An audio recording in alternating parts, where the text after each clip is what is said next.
Video को and तक जरूर देखिएगा, वीडियो आपके लिए बहुत ही इम्पोर्टेंट होने वाली है। और अगर आपने चैनल को अभी तक सब्सक्राइब नहीं किया है तो प्लीज सब्सक्राइब जरूर कीजिएगा और प्रेस कीजिएगा बेल बटन को, ताकि फ्यूचर में जब भी मैं ऐसी इंपॉर्टेंट वीडियो डालूं तो उसका अपडेट आपको तुरंत मिल जाए। PF withdrawal claim online apply करने के लिए आपको अपने मोबाइल में ईपीएफओ की वेबसाइट ओपन करनी है या फिर गूगल में सिंपली सर्च करना है ईपीएफओ। जैसे ही आप सर्च करेंगे, सर्च रिजल्ट में आपको सबसे ऊपर ईपीएफओ वेबसाइट का लिंक दिखाई देगा। उस पर आपको क्लिक करना है और ईपीएफओ की वेबसाइट को ओपन कर लेना है। जैसे ही वेबसाइट ओपन होगी, कुछ इस तरह से आपको स्क्रीन दिखाई देगी। यहाँ पर राइट हैंड साइड में आपको कुछ ऑप्शंस दिखाई देंगे, उनमें से आपको online claim member account transfer पर क्लिक करना है। जैसे ही आप क्लिक करेंगे, अगली जो स्क्रीन आपको दिखाई देगी वो कुछ इस तरह से होगी। यहाँ आप देखेंगे वेबसाइट आपको अच्छी तरीके से डिस्प्ले नहीं होगी। इसको सबसे पहले हमें डेस्कटॉप मोड में कर लेना होगा। उसके लिए ऊपर 3 डॉट पर आपको क्लिक करना है और सेटिंग्स पर जाना है। यहाँ पर आप देखेंगे डेस्कटॉप साइट, इस पर आपको क्लिक करना है और सेलेक्ट करना है। जैसे ही आप सेलेक्ट करेंगे, आपकी वेबसाइट डेस्कटॉप मोड में खुल जाएगी। यहाँ आपको अपने पीएफ अकाउंट की लॉगिन डिटेल्स के साथ लॉगिन कर लेना है। यहाँ पर लॉगिन आईडी में अपने यूएन नंबर को एंटर करना है। उसके बाद यूएन नंबर को एक्टिवेट करते समय क्रिएट किए गए पासवर्ड को एंटर करना है और नीचे कैप्चा कोड एंटर करने के बाद साइन इन पर क्लिक कर देना है। जैसे ही आप क्लिक करेंगे, आपका पीएफ अकाउंट में लॉगिन हो जाएगा और कुछ इस तरह से आपको यहाँ पर स्क्रीन दिखाई देगी। दोस्तों, यहाँ पर सबसे पहले आपको अपनी सर्विस हिस्ट्री को चेक करना है, क्योंकि अगर आपने एक से ज्यादा कंपनीज में काम किया है और आपके अलग अलग पीएफ अकाउंट्स खुले हैं, तो सबसे पहले आपको पुराने सारे पीएफ अकाउंट के बैलेंस को करंट पीएफ अकाउंट में ट्रांसफर कर लेना होगा। अगर आप पुराने पीएफ अकाउंट के बैलेंस को करंट पीएफ अकाउंट में ट्रांसफर नहीं करते हैं और फुल पीएफ विड्रॉवल क्लेम को अप्लाई कर देते हैं, तो उस केस में आपके करंट पीएफ अकाउंट का पैसा तो निकल जाएगा और पुरानी कंपनीज के पीएफ अकाउंट से पैसा आप नहीं निकाल पाएंगे। उसके बाद पुराने पीएफ अकाउंट से पैसा निकालने के लिए आपको बहुत सारी परेशानियों का सामना करना पड़ सकता है। उसके बाद अगले स्टेप में आपको अपनी केवाईसी के स्टेटस को चेक करना है, क्योंकि online PF withdrawal claim apply करने के लिए ये भी जरूरी है कि आपके पीएफ अकाउंट में आपकी केवाईसीज यानी कि आपका आधार, आपकी bank account details completely update होना अनिवार्य है। पीएफ अकाउंट की केवाईसीज में आप बैंक अकाउंट डिटेल्स को और पैन डिटेल्स को ऑनलाइन ही अपडेट कर सकते हैं। उसके लिए सिंपली यहाँ पर आपको ऑप्शन को चुनना है, अपनी डिटेल्स को फिलअप करना है और आधार ओटीपी वैलिडेशन के जरिए रिक्वेस्ट को सबमिट कर देना है। रिक्वेस्ट आपके एम्प्लॉयर के पास भेजी जाती है। उसके बाद आपका एम्प्लॉयर डिजिटल सिग्नेचर के जरिए उसको अप्रूव करता है और उसके बाद आपकी केवाईसीज आपके पीएफ अकाउंट में अपडेट कर दी जाती है। यहाँ पर कुछ बैंक की केवाईसीज डायरेक्ट बैंक को अप्रूव करने के लिए भेजी जाती है, जैसे कि state bank of India, Punjab national bank, Canara bank.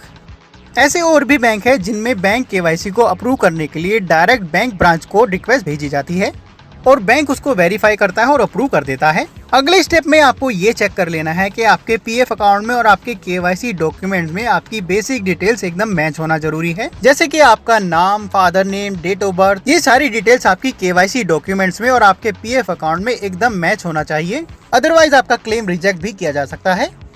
उसके बाद अगर आप ये सारे स्टेप्स पूरे कर चुके हैं, तो पीएफ विड्रॉवल क्लेम को ऑनलाइन अप्लाई करने के लिए आपको जाना है ऑनलाइन सर्विसेज पर और यहाँ पर सबसे पहले ऑप्शन क्लेम को चुनना है। जैसे ही आप क्लिक करेंगे, अगली जो स्क्रीन आपको दिखाई देगी वो कुछ इस तरह से होगी। यहाँ पर सबसे पहले आपको अपने बैंक अकाउंट नंबर को वेरीफाई करना है और यहाँ पर ब्लैंक बॉक्स में अपने अकाउंट नंबर को फिलअप कर देना है और उसके बाद वेरीफाई पर क्लिक कर देना है। उसके बाद इनकी सर्टिफिकेट ऑफ अंडरटेकिंग को यहाँ पर एक्सेप्ट करना है और येस पर क्लिक करना है। उसके बाद नीचे स्क्रॉल करना है और प्रोसीड टू ऑनलाइन क्लेम पर क्लिक करना है। जैसे ही आप क्लिक करेंगे, अगली स्क्रीन पर आपको नीचे I want to apply form में अपने क्लेम फॉर्म को चुनना है। दोस्तों, यहाँ पर मैं आपको क्लियर कर दूं, अगर आप नौकरी कर रहे हैं और अपने पीएफ अकाउंट से पैसा निकालना चाहते हैं, तो यहाँ पर आपको केवल एक ही फॉर्म दिखाई देगा, पीएफ एडवांस फॉर्म 31। और अगर आप नौकरी छोड़ चुके हैं और आपको नौकरी छोड़े 2 महीने से ज़्यादा समय हो चुका है और आप अनएम्प्लॉयड हैं और आपके पीएफ अकाउंट में आपकी डेट ऑफ एग्जिट भी अपडेटेड है, तो यहाँ आपको कुछ इस तरह से 4 फॉर्म दिखाई देंगे। PF withdrawal form 19, pension withdrawal form 10C, scheme certificate form 10C और पीएफ एडवांस फॉर्म 31। तो यहाँ पर अगर आप नौकरी करते हुए पीएफ का पैसा निकालना चाहते हैं, तो यहाँ पर पीएफ एडवांस फॉर्म 31 को चुनना है। दोस्तों, नौकरी करते हुए अगर आप अपने पीएफ अकाउंट से पैसा निकालते हैं तो वो आप ईपीएफओ द्वारा निर्धारित किए गए नियमों के अनुसार एडवांस के रूप में ही निकाल सकते हैं। यानी कि पीएफ अकाउंट से पैसा आप अलग अलग उद्देश्य से एडवांस के रूप में ही निकाल सकते हैं।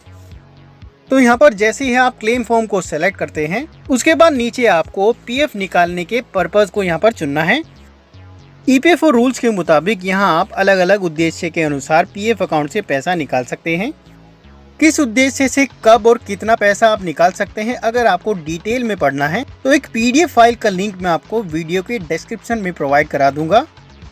उस पीडीएफ फाइल को आप पढ़ सकते हैं और डिटेल में जान सकते हैं आप किस उद्देश्य से कब और कितना पैसा आप निकाल सकते हैं।